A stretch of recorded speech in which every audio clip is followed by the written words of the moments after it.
Hi, welcome to Repurposing Maria.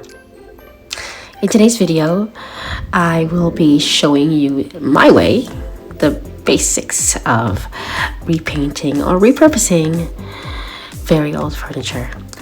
Now, this one right here, my mom and I actually bought this at a flea market type, secondhand store, and I saw it. It's very rundown, but I realized, it's got a lot of potential. So I got a pair of these, and I am about to show you just how I did this.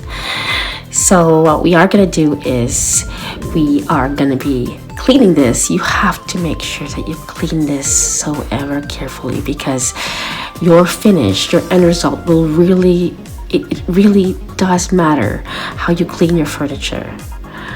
You don't want to have dirt and grime going into the paint and you can really see it. You want to have a smooth finish as much as you can.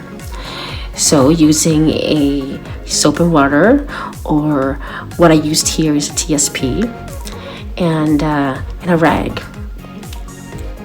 Second up is you want to make sure that you sand it. You sand every every corner of that furniture as much as possible. Using, a pretty rough sandpaper. Honestly, like I'm not a professional, so I don't really know the grade of these sandpaper. So you also want to make sure that you get every single corner. As you can see, there are curves in this table, and even the inner corners, you got to make sure that you sand the heck out of it.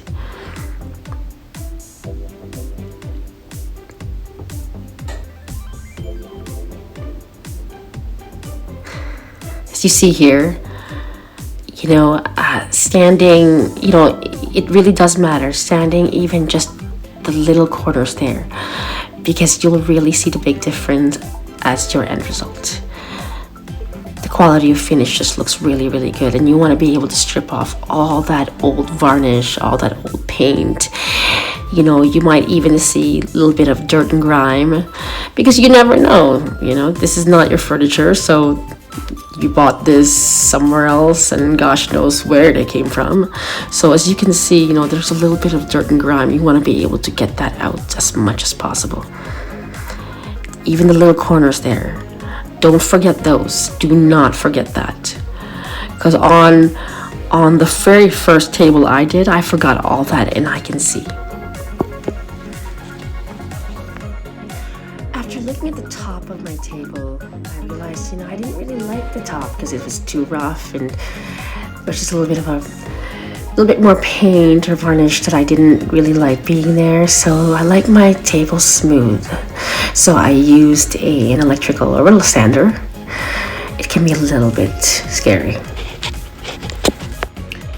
So there you go. So after you've sanded, you want to take another rag and make sure that you clean off all the excess dirt, all that dust. And this is also a really good time to really check your furniture out and just make sure that things are sanded, nothing's missed. It's the must for prep. Use a primer. When in doubt, use a primer. Learn from my mistake, please, because I had to redo the whole furniture over again on my very first project. So, what it does is a primer actually keeps the paint on the furniture. Like when you accidentally nick the furniture or nick the paint, it keeps it from falling off, and plus it really protects it.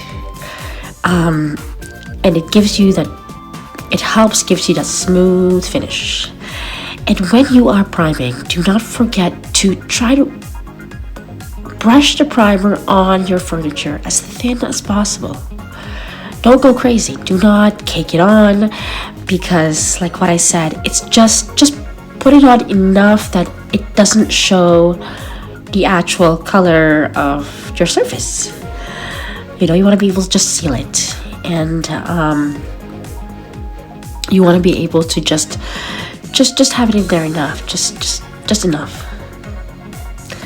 So when you allow your primer to dry on your furniture, you can just wait.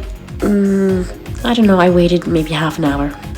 So use a very, very, very, very fine grit sandpaper, and do not forget to look at your surface, because depending on where you are painting your surface, sometimes there are going to be dog hair. For example, my garage, it's everywhere. So I've got my dog riding around Socrates, and Socrates is constantly looking to see what I'm doing. Now we paint. This is my absolute favorite part. Did I really learn a lot? One of the things with painting is, you look at your previous work, and after a few projects, then you look back and say, oh my God, did I really do that? It's terrible. And, you really learn a lot about yourself. It definitely taught me patience, that's for sure, because, oh man, you require a lot of patience to do this, because I even took shortcuts before. Don't take shortcuts, because if you're gonna do something, do it right. What's one thing with furniture is that you're gonna be looking at that thing. You're gonna be looking at that for a while, for however long, and you are gonna look at it and say, oh boy, that thing's got scrapes all over, or it's got bumps. You'll notice the bumps, you'll notice every imperfection. So might as well surround yourself with furniture that you love and that you can be proud of. And one day you'll pass it on to one of your friends, your family, to somebody that needs it. In this case, a lot of the furniture that I will be repurposing on my channel, they are going to be going to new families that have just recently immigrated from another country. And I've always felt that, especially with the work that I've been doing with the furniture, you put in so much time and effort, and you want to be able to you have all this love that you're putting into this thing, and it is something that you want to give to somebody else. It's another way of giving love to somebody else, to another family. And usually when new immigrants come in here, when they come to Canada, they are starting brand new. When you're starting brand new, you have very limited amount of resources. So you're pretty much taking anything that anybody gives you. But you see, I want to make sure that if I'm going to give them something, that it looks nice, that it's something that they can be proud of. And it's giving back to my community. It's giving back to other immigrants who were once, because I was once an immigrant. My parents came here about more than 33 years ago, and that would be about 35 years ago, yes. And we started out with nothing, absolutely nothing. We came in here with our suitcase full of clothes, ourselves. It was my mom and dad and my brother, and this was about 1989. So we started over again. It was from the very beginning. And of course, well, just recently, June 2020, we were victims of a house fire. Again, we lost everything. We walked out of our house with our dog, Socrates. It was myself and my husband. Thank God we're all three of us are safe, and we managed to drive off with two of our vehicles and whatever we were wearing. And all those pairs of beautiful shoes and all those nice clothes. I was silly enough to walk out with this ugly pair of shoes, and but at least I wasn't naked, so that's good. So this is it almost feels like a full circle, and